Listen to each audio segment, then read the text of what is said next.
I'm Dr. Benjamin Spock. I flew down to Washington this morning to do a small job for Senator Kennedy's campaign and have made a call at the Kennedys. It's fun to be here. Oh, I'm delighted, Dr. Spock, and very grateful that you would take the time from a busy schedule to come here from Cleveland. I wondered perhaps you'd tell me some of the issues that you think are the most important in this campaign. The one that has me most steamed up is federal aid to education, because I think in the present state of our country, both in terms of its ability to pay for things and its need for educated people, that this is one of the jobs that we ought to get started on.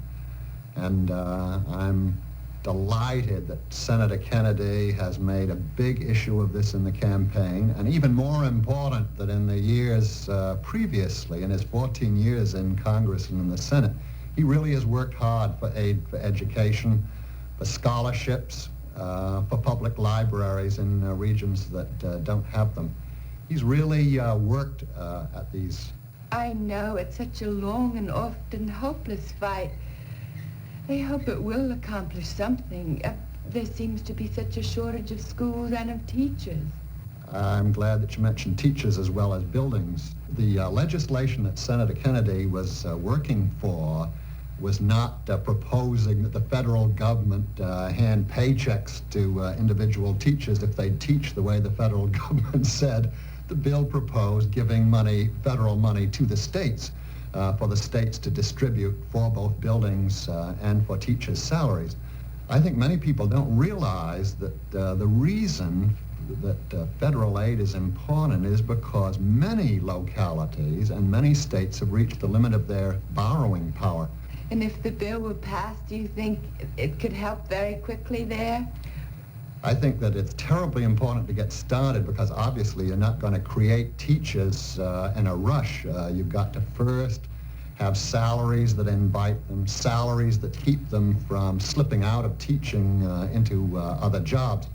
And then what do you think about medical care for the aged?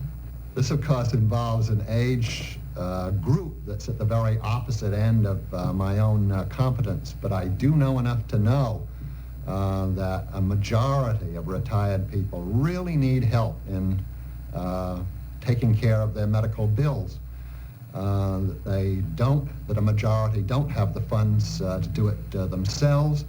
I think that the bill that was passed that requires people, in effect, to take a pauper's oath is entirely unnecessary and undignified and humiliating.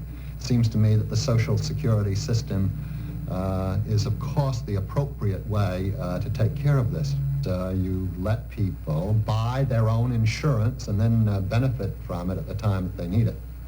And so often in letters from women that I've gotten who seem to be the most concerned in that subject, they say that they often have to sacrifice their children's education because they're overcome with bills to take care of aging parents. It seems such an impossible and tragic choice to have to make.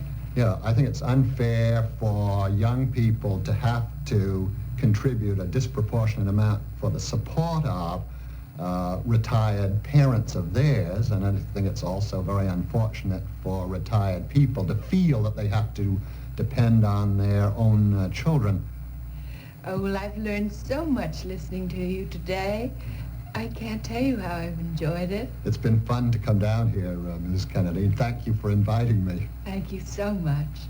Help elect John F. Kennedy for president.